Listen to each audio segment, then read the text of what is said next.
tal? Bienvenidos a un nuevo episodio de Zona de Contagio, este espacio de diálogo semanal donde pretendemos dar al menos un poco de sentido a la irrealidad en que sobrevivimos desde hace tiempo y especialmente a raíz de la irrupción del COVID-19 en la vida de todos nosotros. Yo soy Mauricio Montiel Figueiras, desde la Ciudad de México, me temo que todavía sigo aquí, y como siempre me acompañan. Se incorporará pronto Mariana H., pero de entrada le doy la bienvenida a Nave Yeya desde su Salud. envidiable y goteante búnker neoyorquino, que por aquí estamos otra vez como cada semana. Vamos a tener un tema pues bastante espinoso, un tema bastante polémico, pero también por lo mismo muy interesante y muy sabroso, con mucha, valga la imagen, con mucha carnita. Ya verán por qué No porque, es el porque momento de no usar esa metáfora. exacto, bueno, pero ya la usé, entonces ya queda ahí para el registro. Como siempre, pues hemos estado pensando en esta parte del hemisferio AC, es decir, antes del COVID, la existencia que teníamos, la existencia o la inexistencia, o la vida o la supervivencia que teníamos antes de la llegada del COVID. Y justo cuando estoy viendo que llegó el COVID, llegó Mariana H. No sé si sea ¿Una no sé, si, coincidencia? no sé si es una coincidencia que diga COVID y Mariana H., pero bueno, no. Aquí saludo a Mariana, que está como siempre con su pared de post-its en la Ciudad de México. Hola, Mariana. Ya. Gracias. Pues estaba diciendo Cayendo que... un aguacerazo. Disculpen ustedes la tardanza, pero es que está lloviendo muy cañón. No, bueno, pues espero que acá no llueva porque luego igual me voy a quedar congelado como en otra ocasión y los voy a dejar ahí a la deriva. Espero que no pase eso. Pero bueno, decía yo que vamos a hablar de un tema, pues de un tema polémico y del cual, pues yo no recordaba, a ver ustedes si recordaban que hubiera tal, digamos, tal énfasis, tal interés por estos temas. Qué bueno que es un tema que ya está puesto sobre la mesa del debate público y que, por supuesto, tuvo que ver con antes del COVID, con el hemisferio AC, sobre todo con la llegada del movimiento Me Too, ¿no? Que fue, si la memoria no me falla, 2018, ¿no? Porque claro, Un sábado. 2018, sí, cuando empezó pues este movimiento realmente necesario que, sin embargo, al paso ya del tiempo, y eso es lo que hablaremos, pues se ha visto también envuelto en muchos escándalos también por parte del mismo movimiento Me Too. Recordemos el caso de Asia Argento, que también tuvo, a la par de ser una de las principales portavoces del movimiento, resultó que también había sido, pues había abusado o pretendidamente abusado de un actor menor de edad en algún momento, ¿no? Entonces, y hubo otros escandalitos por ahí, pero creo yo, y que es lo que también vamos a abordar en este episodio, son los excesos a los que se ha llegado con este movimiento y sobre todo con lo que, pues, viene junto con pegado, a la par, que es la ahora llamada cultura de la cancelación. Es decir, esta nueva censura, esta nueva inquisición poco o bastante, yo diría como sin una cabeza fija, ¿no? Como dispersa, como una especie de hidra, que pues se ha dedicado, esta hidra de muchas cabezas, se ha dedicado a estar eso, cancelando gente, hombres específicamente, a diestra y siniestra por desmanes, en muchos casos que sí han sido probados, en otros casos son apenas acusaciones y apenas está habiendo un proceso legal que va a seguir con esto, pero bueno, es como ven un tema muy controvertido, un tema que causa escozor, y me gustaría, Mariana, que empezaras tú a hablar algo de pues de esto, ¿no? Del hemisferio AC, cuando empezó a gestarse justamente todo esto del Me Too y la cultura de la cancelación. A ver, es que es muy complejo e incluso hay veces que se dice que siendo hombre hablar de esto es muy difícil, siendo mujer también, porque de entrada yo soy una más de las víctimas de acoso y de abuso y de discriminación, ¿no? Por ser mujer. Y, y siento que nosotras, nuestra generación, yo tengo 47 años, no teníamos las herramientas para poder hacer un movimiento, ¿no?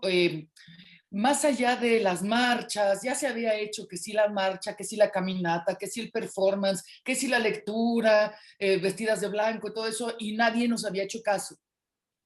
Entonces, este movimiento que sale en México replica a un movimiento que empezó en Estados Unidos, sale en nuestro ámbito, Mauricio, Neif, Ana, el mío, desde diferentes trincheras, pero sí sale con escritoras, ¿no? Que denuncian acoso de escritores. Y esta herramienta, que puede ser tan acertada como peligrosa por fácil, resultó ser una especie de lanzar, perdón, la luz está mal porque está lloviendo mucho, de lanzar flechas envenenadas donde no sabes dónde van a caer y donde no tienes un sustento para decir, yo puedo comprobar que esta persona es un acosador. Y ahí, con la facilidad de la herramienta, fue cuando con todo respeto, mi lenguaje se despedorró un poco a dónde iban a llegar esas denuncias. Y entonces era muy fácil que por una pena de amor, por una venganza, atacaras a un hombre, en este caso a un escritor, y que no fuera cierto. Venganzas personales que no tienen nada que ver con el acoso. Y como yo lo he vivido, y como yo he estado asustada y he sido violentada, bendito Dios, sexualmente no, pero físicamente, entonces un movimiento tan importante parece que se desvirtúa porque se pone en evidencia que muchos de esos ejemplos de denuncia no lo eran tal cual. Entonces, esa es una cuestión muy, muy difícil. Y por último, quiero decir, esto se frenó con la muerte de un querido amigo mío, que era Armando Vega Gil, que era una persona que yo creo que eventualmente se iba a suicidar. Sin embargo, esto fue este detonador que dices, híjole, ¿dónde están las evidencias? ¿Dónde están las pruebas? No lo sé, no sé si yo creo que Vega Gil nunca fue una persona muy estable a nivel mental, pero esto no tendría que pasar por una cuestión de, bueno, se lanza una acusación y luego no se comprueba nada y entonces este movimiento tan importante se ve un poco ensombrecido por eso y por acusaciones que después nos dimos cuenta que no eran, cuando por respeto a las mujeres violadas, violentadas, asesinadas, esto es algo que tendría que tener una importancia suprema, independientemente que si rompen monumentos, que si grafitean, eso es otra cosa. Pero este movimiento tendría que haber sido, creo yo, igual de intempestivo tal vez, pero con el sustento y no con oportunismos que sí se dieron. Ya. Muy bien, y quisiera agregar a lo que dices tú, Mariana, que me parece muy importante, que de repente en la misma licuadora, y voy a utilizar el plural porque a mí me metieron en la licuadora, ¿sí? Estábamos hombres con los que querían ajustar cuentas viejas, nuestras exparejas, mi caso. Gente que, como tú dices, un borrachito que se quiso ligar a la chica en una fiesta y la chica le dijo, sabes que ya vete, pero obviamente se sintió violentada y lo denunció.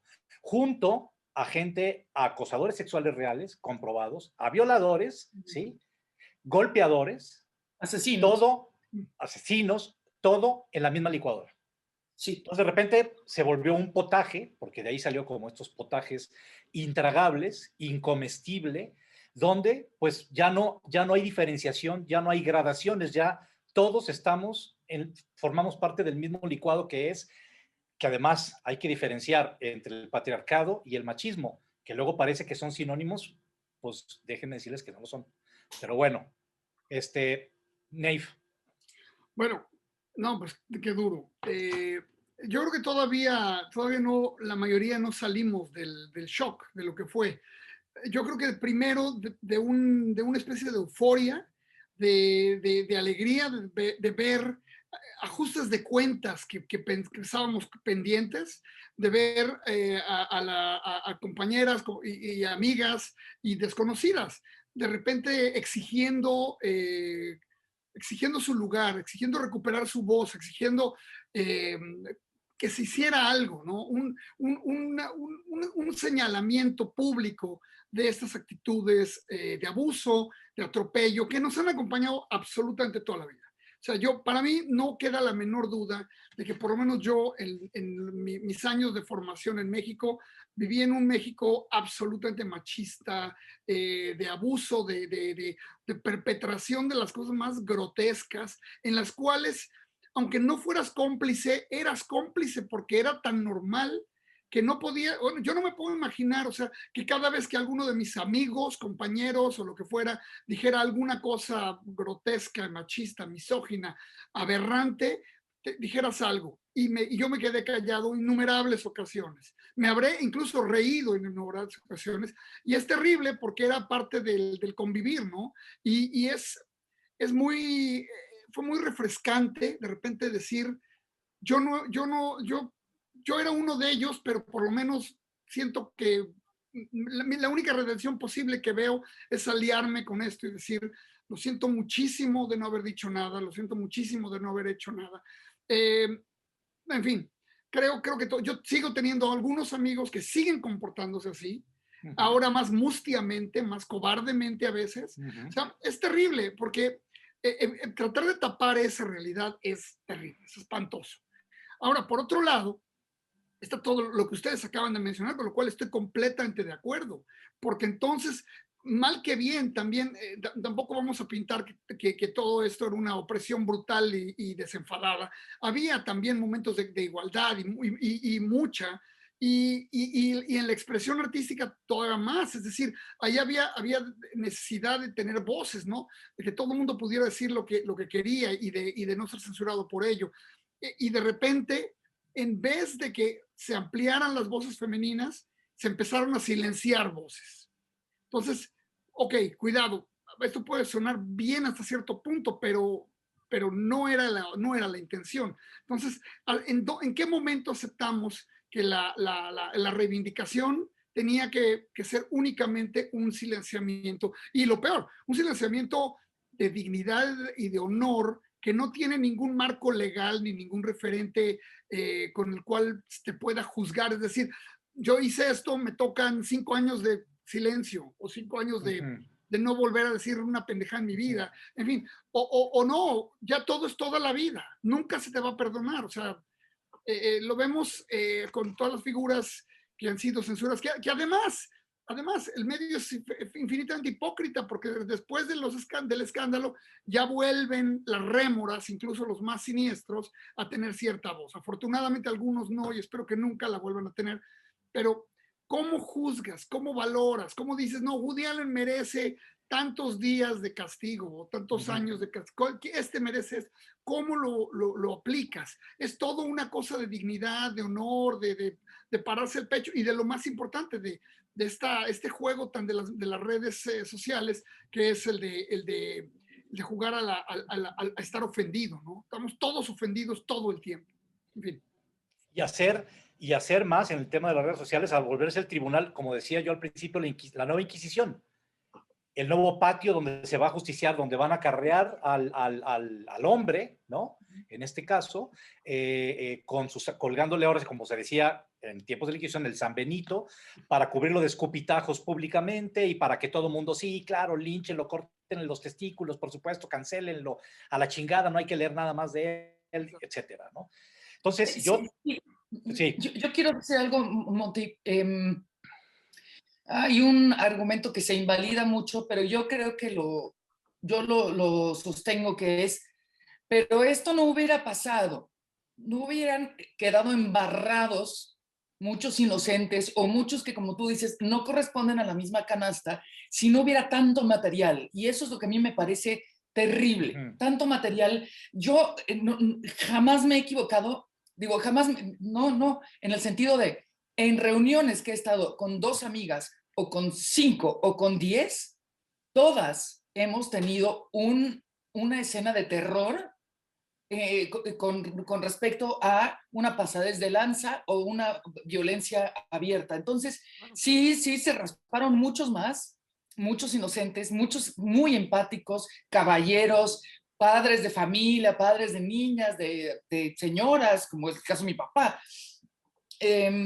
Ahí sí hubo una raspadura que tuvo que venir, y yo lo lamento mucho por gente que pongo las manos al fuego, por saber su absoluta decencia y respeto, pero sí había que hacer algo, porque no es normal que, ¿por qué no hay un movimiento que diga, o sea, ¿por qué existe la palabra feminicidio y no a la inversa, pues? O sea, de gente que asesina, de mujeres que asesinan, de mujeres Sí.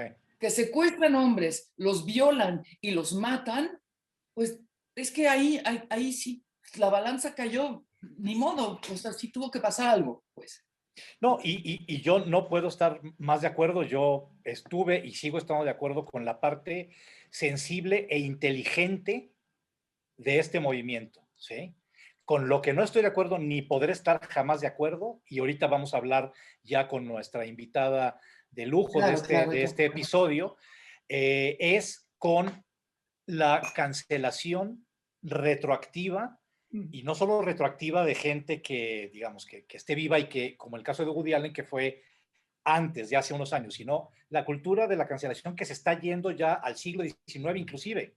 correcto, Está correcto. Sí. yendo y que está perdiendo completamente de vista el contexto histórico y sobre todo, más allá del contexto histórico, el contexto artístico que tiene que ver con otra cosa, que tiene que ver con factores muy distintos, que lo que tiene que ver con el factor, yo diría, humano, aunque obviamente no se puede desligar tan fácilmente el creador de la creación. Pero para eso vamos a hablar ahora con pues mi queridísima Ana Clavel, una gran narradora y ensayista mexicana, que pues ya desde hace muchos años y muchos libros se dedica justamente a estar incidiendo en temas controvertidos, en temas transgresores.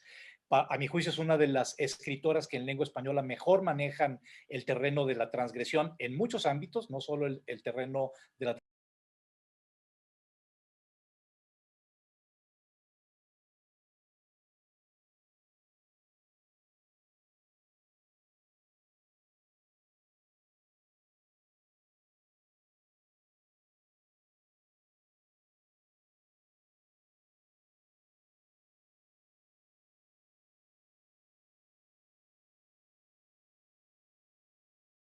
editorial Anagrama intentó matizar, por así decirlo, específicamente una novela clásica que es Lolita de Vladimir Nabokov, con una portada donde, ahora que está tan de moda estos términos de revictimización, revictimizaban a un personaje literario que es Dolores Hayes, Lolita, en una portada. Tú escribiste un artículo muy bueno para la revista Nexo que se llama Una Lolita bien portada, que además me parece un hallazgo el título, donde hiciste un paso muy inteligente y muy sensible de justamente este personaje literario y como la vida que ha tenido en las portadas, pero también como en distintas etapas de la historia, ¿no?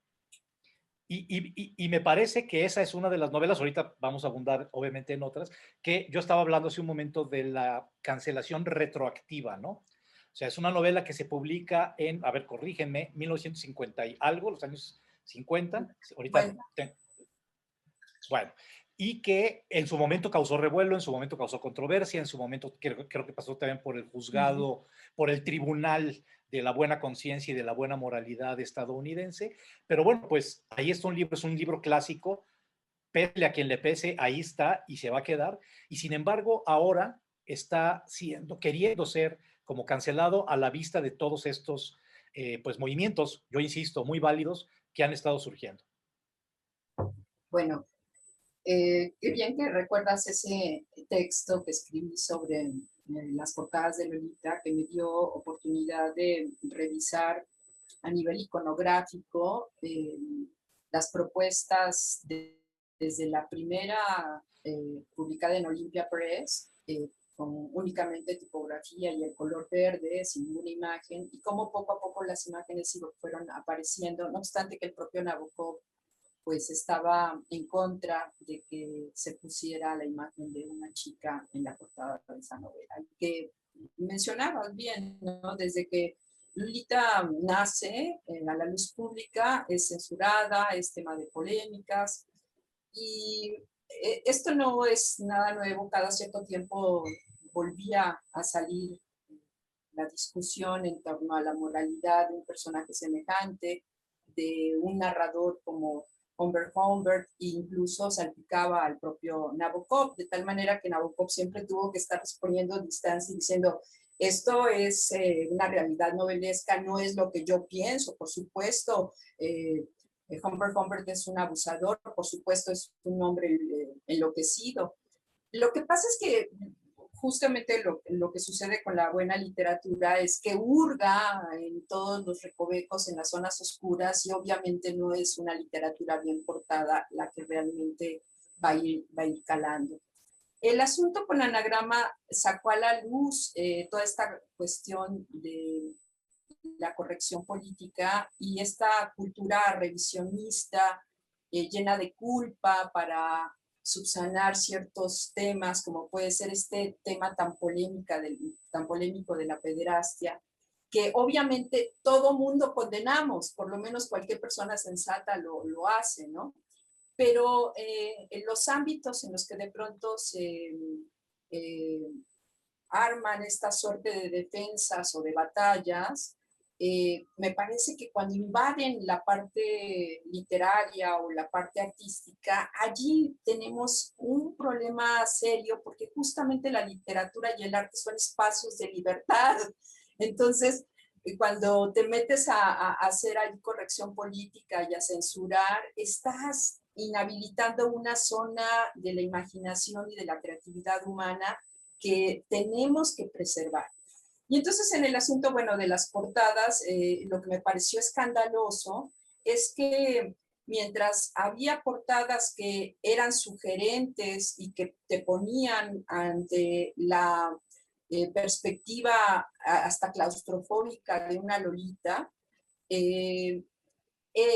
lo que vino a hacer ahora sí que las imágenes de Anagrama fue, como bien señalaste, a revictimizar el personaje de Lolita, ¿no? Y entonces la crucifican y la ponen en esta imagen como en cuclillas, con una suerte de cuchilla para darle cuerda, y entonces terminan convirtiendo al personaje de Lolita, que en sí es un personaje tan rico y que a nivel discursivo y literario el propio narrador, que es Humbert Humbert, llega a decir, la Lolita que estoy presentando, que a veces la pongo como un ángel y a veces la pongo como un demonio, es una Lolita inventada, es una Lolita proyección de mi deseo. Entonces, más que toda esa urdimbre que te está dando la cuestión de la narrativa y todo el mundo que fabrica Nabokov a través del personaje de Humbert Humbert, todo eso queda anulado. Y bueno, en cierta medida también hay un gran culpable, es Kubrick,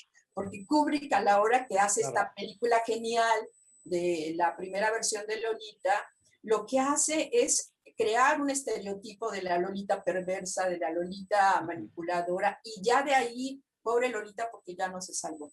Pero entonces tienes toda la razón, coincido con también Nayib y con Mariana, en cómo toda esta cuestión de una lucha justa, una lucha necesaria de derechos humanos, de búsqueda de justicia, de pronto se puede ver opacada, manchada por una serie de posturas que tienen que ver más con el puritanismo, más con la culpa, más con ponerte ahora sí que el trajecito de santo, yo sí puedo opinar de los demás, que eso se da tanto en las redes sociales. Bueno, no en balde, Humberto Eco, me acuerdo que hablaba de las redes como este mundo bárbaro que de pronto podía ahora sí que someter en la oscuridad la civilización, ¿no? Y así como tiene una parte tan constructiva y tan democrática y tan de poner el conocimiento ahora sí que en manos de todos, también tiene grandes limitaciones, pues porque justo se meten criterios muy viscerales, muy de descarga hasta psicoanalítica, ¿no? Que deberían buscarse un mejor lugar, pero que entonces condenan y van llevando a que las editoriales, como es lo que vamos a hablar ahora, tomen medidas en contra de personajes cuando ni siquiera han sido juzgados, ¿no? como es el caso pues, de Woody Allen, o bueno, que fueron juzgados, como en el caso de Woody Allen, incluso fue ya declarado inocente en su momento, ¿no? Y bueno, ahora vamos a hablar del biógrafo de Philip Roth. Sí, pero voy contigo, Mariana. Es que, ¿sabes qué? Perdón, no quería que se me fuera el hilo, ya sé que hablé mucho, pero lo que dice Ana es bien importante y porque también la palabra clave que dice es criterio y también contexto, porque es muy fácil, o sea, en Lolita no hay nada escondido, o sea, no hay una intención o sugerencia de pederastia, o sea, es una clara infatuación, yo ni siquiera quiero decir enamoramiento, pero entonces es muy fácil irte contra Nabokov y Lolita o irte contra Woody Allen porque el rumor has it, como se dice en inglés, es, se casó con su hija o su hijastra. No es así, pero es más fácil de entender. Pero decíamos aquí también, yo creo que en un par de programas, entonces el túnel de Sábato tampoco existe. O sea, también se tiene que quemar en la hoguera porque ahí hay un claro feminicidio, una obsesión loca de Juan Pablo Castel, ¿no? Ese personaje, claro, con esta señora María, y ahí lo lleva hasta al máximo. Pero ¿por qué no se menciona tanto? Porque no, o bueno, para nosotros es muy claro, pero no es tan evidente o tan escandaloso, porque es un asesinato, carajo, criterio real, pues, ¿no? O sea, entonces vamos a eliminar un altísimo porcentaje, mucho más amplio que Woody Allen o que Nabokov, del bagaje cultural, ni siquiera literario, pero cultural. Entonces, en ese sentido, habría entonces que ser parejos y cortar cabezas, si es lo que quieren hacer, con un montón de libros que no se han enfocado a analizar punto por punto o contexto o criterio para acabar con un alto porcentaje de la literatura, de la escultura, de la pintura, pues. Bueno, para que vean y para pasar ya al tema que o sea, ya entrar más en materia, aunque ya estamos en plena materia, para darles un ejemplo de los excesos de los que hablaba y para que yo no quede nada más como el que está en contra del Me Too y en contra de la cancelación y todo eso. No, Monty. Sí, yo estoy en contra de cualquier acto de censura, como bien dice Ana, hacia el arte. Digo, llevamos siglos de civilización, llevamos siglos de cultura, llevamos siglos produciendo arte, ¿no? Creando arte. Y entonces, ahora las buenas conciencias, que también como tú dijiste, Ana, es algo como, no solo con Nabokov, yo creo, en la historia de la humanidad ha sido cíclico. Siempre hay como momentos en que se regresa a esta etapa de como hiperpuritanismo, de neovictorianismo, si lo queremos ver así, donde cuando empezaba todo, estaba como en su punto más álgido el Me Too, mucha gente de muy pocas luces se subió, obviamente, o se quiso subir a la ola. Y yo recuerdo haber leído el artículo de una escritora cuyo nombre afortunadamente olvidé, en el periódico británico The Guardian, donde decía, bueno, pues si ya se está revisando Lolita de Nabokov, ya se está revisando, ahora no me acuerdo qué otros ejemplos, dice, vayámonos todavía más atrás. ¿Qué pasa con Madame Bovary? ¿Qué pasa con Ana Karenina? ¿Qué pasa con los escritores, hombres atrevidos que osaron pintar a las mujeres adúlteras? ¿Cómo es posible que hayan tratado el adulterio desde el punto de vista femenino los hombres? Entonces, habría que revisar. Me acuerdo de Flaubert y me acuerdo de Tolstoy. Entonces yo leía ese artículo y yo decía, verdaderamente, bueno, yo ya no sabía si tirarme por la ventana, si comprar un boleto de avión para Inglaterra y ir a enfrentarme a esta señora, ¿no? Les digo que cuyo nombre olvidé. No, porque inmediatamente te acusan de que quiero censurar. No para golpearla, para confrontarla y decir, a ver, o sea, a ver, ¿de qué me está usted hablando? Entonces, vámonos más para atrás, ¿no? Vámonos a la literatura libertina del siglo XVIII, más para atrás, vámonos a la poesía del siglo de oro, a Quevedo, donde hay referencias sexuales, vámonos más para atrás, a la Biblia, a la Ilíada, a la Odisea, vámonos, vámonos tendidos, hasta atrás, hasta los inicios de la escritura cuneiforme, ¿no? Entonces, es el código de Hammurabi, ¿no? Porque a lo mejor ahí también se tipifica, qué sé yo. Sin duda, la Biblia misma. Sí. Bueno, yo nomás pienso, sí, creo que ustedes tienen razón al hablar de estos procesos cíclicos, pero sí es importante no perder de vista, para mí, que en la modernidad, es decir, a partir de los años 60, donde realmente entramos en una dinámica de cultura popular y de consumo y de otro tipo de diálogo con la producción, masificada, de alcance para todo el mundo. El movimiento feminista de la segunda ola fue para mí la primera instancia progresiva o de izquierda que comenzó a abogar por una censura. Comenzó a abogar en contra de lo que normalmente eran los triunfos progresistas de la libertad de expresión, que era, en ese momento, ellas se abocaron a tratar de destruir trataron de destruir la pornografía y todo lo que tuviera que ver con esto. Y fue una pelea que duró, realmente fue un largo combate entre estos feministas, hasta que realmente las voces de las feministas anticensura o prosexualidad, o como la queramos llamar, lograron crear un discurso muy sólido para poner en evidencia que esto era tan solo una manifestación de niñas bien asustadas por lo que se estaba haciendo. Y ahora, me huele fuertemente que el artículo que tú dices era de Gail Dines, pero no estoy seguro, que es una de las feministas más reaccionarias y más retrógradas que existen. Qué bueno que no me acuerdo del nombre, pero puede ser. Puede ser, pero no estoy seguro. Que escribe en el Guardian regularmente. Bueno, pues no sí, como sí es esta. Pero, ¿perdón? Ya me dijiste el nombre, voy para allá en ese momento. Consígueme mi dirección. Ahora sí voy a hacer.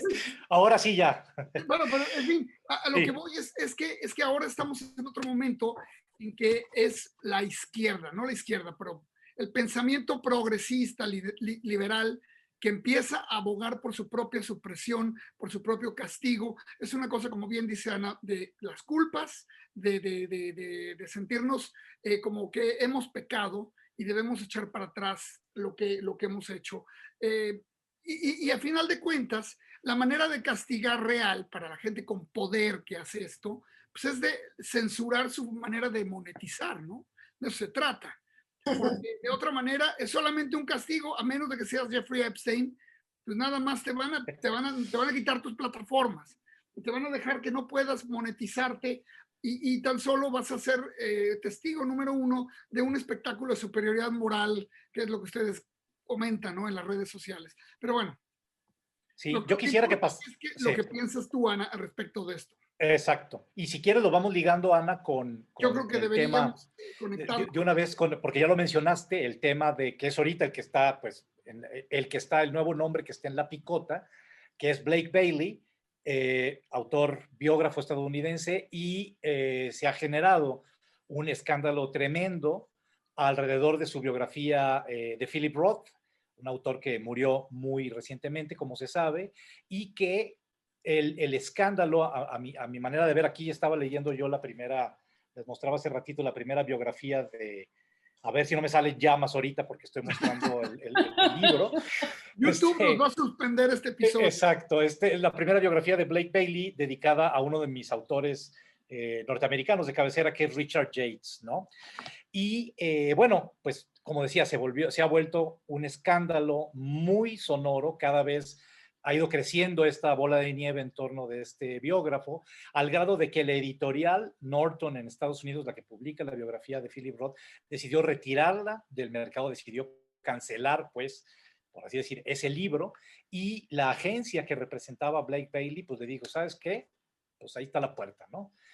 Y yo he estado leyendo mucho, sobre todo en los últimos 2 días, alrededor del caso, pero me gustaría más bien, Ana, que tú eres nuestra invitada estrella, que habláramos un poco de esto, ¿no? Y sobre todo, perdón, también me interesa mucho ver cómo, en este caso, el biógrafo, o sea, el autor de la biografía, el escándalo está rebotando, está haciendo como este dolor que se irradia de un órgano a otro al propio Philip Roth. Exacto, que eso es muy interesante.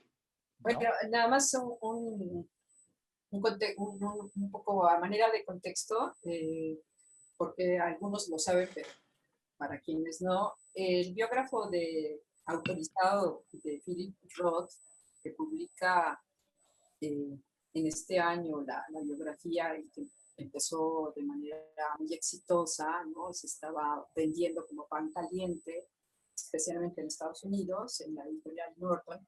De pronto es acusado de haber sido un depredador, un abusador, incluso un violador, ¿no? Y entonces, con toda la sensibilidad que hay en torno al tema, particularmente en las redes sociales, después de lo del Me Too, pues la editorial tuvo que, ahora sí que echarse para atrás y canceló la edición esta tan exitosa. Como bien señalabas, la agencia que lo representaba también se echó para atrás. Por suerte ya habían consolidado algunas traducciones. De hecho, por ejemplo, en español va a salir en el Debate, en el editorial Debate. Va a salir en Gallimard en Francia. Entonces, su camino fuera de Estados Unidos todavía parece que va, ¿no? A ver todo esto que está sucediendo, a donde sabemos que se han ido acumulando más denuncias en torno a la figura de Blake, Bailey. Entonces, a ver qué sucede. Pero en principio, habría señalar que las críticas, yo no he leído todavía la biografía, está ahorita todavía en inglés, 900 páginas tengo entendido, pero los comentarios que he escuchado, que he leído, ¿no? En el New York Times, en el Washington Post, previo al asunto de que estallara la bomba de censura por la personalidad y las acciones de este hombre, eran increíblemente elogiosas, ¿no? Se hablaba no solamente de una muy buena biografía de Roth, sino también de una obra que ponía en contexto la época, la cultura en los Estados Unidos, la presencia de los judíos a partir de la Segunda Guerra Mundial, todas estas contradicciones. Entonces, se hablaba de una obra literaria más allá de lo estrictamente biográfico. Todo este éxito que comento, y de pronto el escándalo que se suscita eclipsa no solamente el libro en sí y las posibilidades de difusión y de popularidad de este hombre, que de pronto estaba en la cima y cae estrepitosamente, sino también que el biografiado, escritor norteamericano tan importante, tan reverenciado por muchos, yo entre sus súbditos, Philip Roth, ¿no? De pronto se ve también eclipsado por todo este escándalo. Y entonces no deja de ser complicado el asunto, muy delicado, porque por un lado, si este hombre, como parece ser, sí es responsable de una serie de desmanes y que tendría, bueno, que enjuiciársele por las autoridades competentes, viene a cuento esta parte de la que ustedes han hablado de hasta dónde entonces, más allá de la afectación a nivel de figura jurídica, ¿no? Que de pronto se le encarcele, etcétera. ¿Hasta dónde va a proceder también toda la parte de la imagen pública que tanto tiempo se va a ver colapsada? Y cómo de pronto una obra pues tiene todos estos cuestionamientos y todas estas dificultades para seguir circulando, aunque sea una buena obra. Entonces allí, de esos casos que verdaderamente ponen en jaque los límites de la libertad artística o de la libertad de creación por la presencia, por la imagen, por la personalidad, por la persona. Muy semejante a lo que ha sucedido también con Woody Allen y como también en su biografía, pues sabemos que la editorial que en un principio lo iba a publicar se echa para atrás y justamente la editorial que se va a hacer cargo de seguir con la distribución de la biografía de Philip Roth es justamente la misma que sacó finalmente el libro de Woody Allen a la luz, esta editorial pequeña llamada Sky Horse, me parece. Sí, una cosa, sí. Y esa es la que va a seguir con la difusión. Y esto es muy, además de todo, particular porque hablábamos de puritanismo y es delicado porque, bueno, en qué casos sí hay que creer, en qué casos hay que proceder, ¿no? Con todo el juicio y en qué casos se va a proceder pero no se va a demostrar nada y cómo se va a ver afectada una obra, esto complica todavía más las cosas, pero todavía esto es muy en el ámbito de las editoriales norteamericanas, que sabemos que ya en los contratos están metiendo cláusulas para evitar verse involucradas en problemas, ¿no? Y entonces, de antemano, los autores tienen que firmar que desligan, ahora sí que la editorial no se puede hacer cargo, incluso pueden echar atrás anticipos. Esto no está pasando todavía, por fortuna, en el mundo hispánico, ¿no? Yo me puse a revisar mis contratos de Alfaguara, dije, bueno, a ver cómo está la cosa, y no hay nada semejante, ¿no? Pero sí se están adelantando, como lo que decías, Nayef, en cuanto a esta cuestión de los cuidados, de no afectar sobre todo los intereses, ¿no? El asunto de estar en la corrección política tiene que ver con los intereses políticos, de imagen, pero sobre todo económicos. Pero es que este cliché de la realidad siempre supera la ficción. Es totalmente cierto. O sea, no es que la gente diga cosas en un libro y entonces alguien se convierta en caníbal porque alguien dijo que se comía la carne de las mujeres. O sea, no funciona de esa manera. Y otra cosa también que es muy importante es que ya se me olvidó. Oh, no, espérate. Sí, o sea, que es lo que uno lee no es necesariamente lo que va a replicar en casa. Y que también, ya me acordé, que siempre en toda la humanidad, ante la censura, ¿qué sucede? Que aparece un escenario underground. Underground, llámale en el renacentismo, la pornografía, o en el rock nacional, cuando Botellita de Jerez no podía salir en el radio porque decían groserías, y están los hoyos funky, y entonces ahí se dice de todo.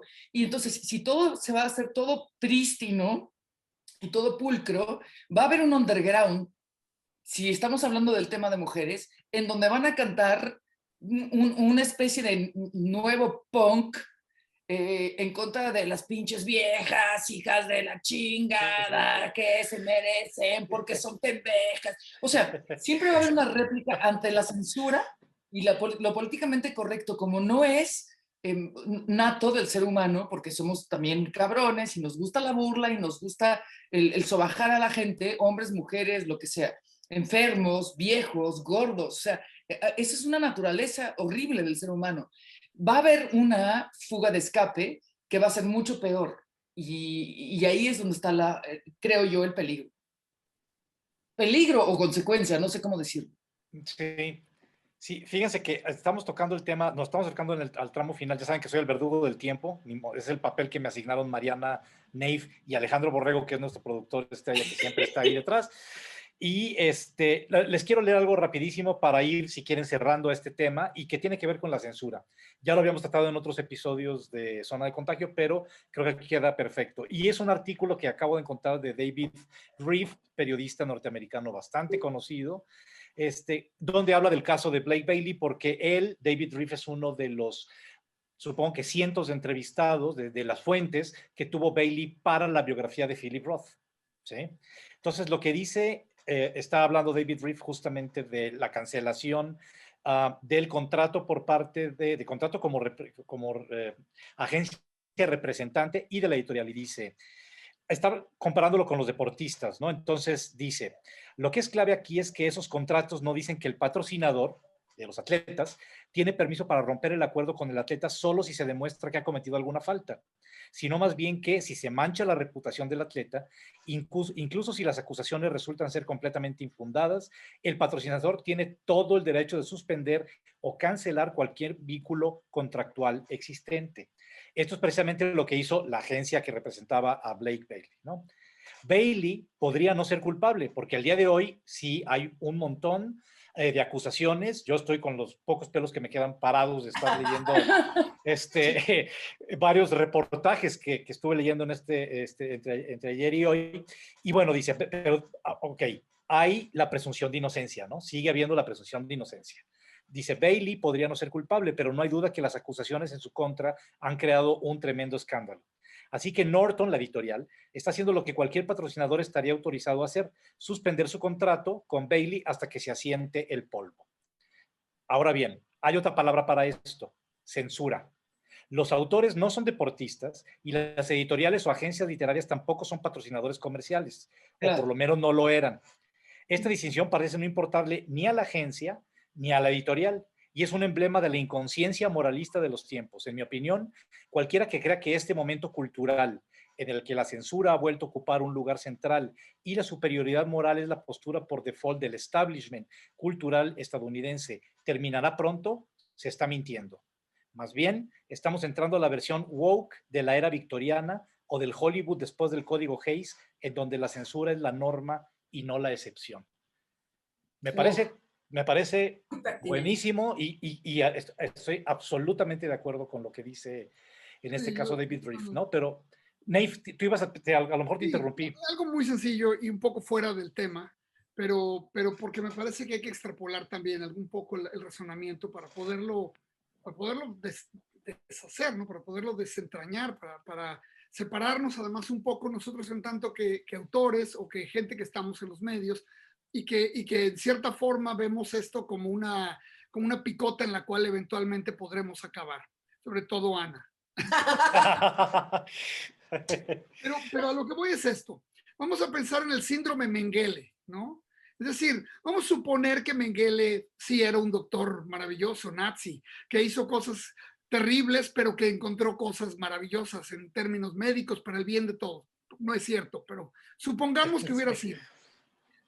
Entonces, ¿qué haríamos? Y este es un dilema real, un dilema moral real. Vamos a suponer que de repente vamos a censurar lo que encontró, lo que desarrolló. Si sus logros costaron todas estas vidas, los vamos a prohibir simplemente por la persona, por lo que se hizo, por el costo humano. Estoy llevándolo, digamos, de lo que estamos hablando a lo que yo veo como el último extremo, como el extremo más grotesco, ¿no? Y el otro caso, que sería en el otro lado del espectro, exactamente, por ejemplo, el gobernador del estado donde me toca vivir, que es Andrew Cuomo, de repente le empiezan a llover acusaciones de abuso sexual, ¿no? Y de acoso. Entonces, bueno, sale la primera de una trabajadora, de una de sus empleadas cercanas, y que bueno, dice que es que me sentía yo muy incómoda, hizo mi trabajo una pesadilla, y tuve que cambiarme de ir a recursos humanos y pedir que me cambiaran. Ok, mal. Luego viene otro, luego viene otra acusación, y todas las acusaciones eran más o menos en ese orden, hasta ya la última que era, pues fui a verlo un día y llegué, dije, ¿cómo está, gobernador? Y se me acercó y me dio un beso en la mejilla. Y yo me sentí tan ofendida y tan profunda. Ay, no. No estoy exagerando, ¿eh? Esto es verídico. No. Entonces, ¿qué pasó? El caso legítimo que se estaba construyendo en contra de Cuomo está totalmente colapsado. Es un mal chiste. O sea, en Nueva York, hazme el fregado, a favor, vamos a estar preocupándonos si te dan un beso en la mejilla. O sea, en fin. Bueno, y el último que me parece muy, muy oportuno porque Mariana lo menciona, la del famoso policía caníbal de Nueva York, que se metía a estos foros, no sé si conocen el caso. Un policía de Nueva York que, bueno, le gustaba, tenía estas fantasías de comerse a las mujeres. Entonces metía foros en internet y escribía lo que le gustaría hacer. O sea, en su vida hizo nada, absolutamente nada, pero pues eso era su fantasía. Entonces lo descubre la esposa, horrorizada, creo que tiene todo el derecho del mundo la esposa a estar horrorizada, lo denuncia y el pobre tipo no solamente se queda divorciado, demandado, va a dar a la cárcel, pierde su empleo y se convierte en el gran chiste de Nueva York durante años, ¿no? O sea, todos los chistes terminaban con algo que ver con el caníbal neoyorquino policía. En fin, entonces, lo que quiero decir es que son 3 casos que me parecen interesantes de gente que ha hecho cosas que a lo mejor todos podemos censurarlas. Obviamente las de Mengele todos los vamos a censurar, pero primero la escala es muy diferente. Segundo, en algunos solamente está la intención, en otros está un momento en el que en cualquier otra condición hubiera sido legítimo, normal, y en cierto momento deja de serlo. En fin, y yo creo que, bueno, en nuestro caso, el caso que nos atañe, pues estamos muy en eso, ¿no? En el aspecto de la creación es automática la conexión entre el autor y la obra, o por más que quieras decir, no, pues yo nomás escribo lo que se me ocurre, no tiene nada que ver. En caso de Ana, creo que sí, ella tiene más que ver. Pero ¿de cuándo acá los escritores tienen que ser santos para poder escribir? Claro. Sí, claro, y exacto. Digo, si es así, Nate, tú tendrías, te imaginamos con un sótano, ¿no? De esclavas de la pornografía ahí en Brooklyn. Por eso no y hay tengo un sótano. caso también de Caníbal, que él lanzó su oferta así de, güey, yo me quiero comer a alguien. Quien quiera, bienvenido. Órale. Y uno dijo, yo le entro. Que dijo, voy. Sí, Ajá, le entro. Firmaron un Y se contrato. comió, Claro. se murió. claro. Ahí cada quien, sea, o sea, siempre hay un caníbal para un alimento. Hay como un roto para un descosido. Para un predador. Claro. Pero si quieren, pues ahora sí, se nos terminó el tiempo, pero me gustaría Bárbara, se fue volando ahora sí. alguna, no, pues estos temas, pues obviamente merecerían estar horas, ¿no? Aquí merecíamos estar, ¿qué horas podemos hacer una segunda, tercera parte? A mí sí me interesa, ¿verdad? Ya me piqué, como decimos, con el caso de Blake Bailey. Como les decía, estoy realmente espantado con los reportajes que exhiben las acusaciones en su contra, y me parece que es un caso de alguien que obviamente, además de ser un depredador sexual, es alguien que no estaba y que no está en sus cabales. Él mismo arguye o argumenta un problema de salud mental, tal. Esto no es ninguna justificación, o sea, no digo que sea justificación, pero ahí está también ese dato como para meterle más ingredientes a todo el caso, ¿no? Y lo que me interesa ver, y espero, y cruzo los dedos porque no vengan a mi puerta el batallón de las buenas conciencias a querer quemarme mis libros de Philip Roth en un futuro. Pero bueno, Ana, me gustaría que hiciéramos una reflexión final. Mariana también. A ver, Ana, también. Gracias. A mí me gustaría comentar a propósito de una vieja frase que cuando se hablaba mal de un libro, de pronto había la idea de que no importaba, lo importante era que se hablara de él. Y ahora el asunto es que las redes sociales han cobrado tal fiereza y tal peso con su virulencia, y son redes sociales que no leen. O sea, van a juzgar el libro de la biografía de Philip Roth, escrita por Bailey, pero la van a condenar por la personalidad o por lo que haya sucedido o no, pero no van a leer el libro. Entonces, realmente a las editoriales hoy en día no les importa, no les conviene que los libros tengan esta mácula, esta toxicidad encima que puede como afectar su imagen. Y en ese sentido me parece muy peligroso porque finalmente las editoriales, aunque sean editoriales comerciales, están trabajando con productos mucho más sutiles que tienen que ver con la obra escrita, con una fabulación, y que de entrada estén nada más preocupados por la hidra de las 1000 cabezas, sobre demasiado peso, demasiado valor a realmente un organismo, un pluricelular, que además de todo no va a contribuir a las ventas reales de un libro.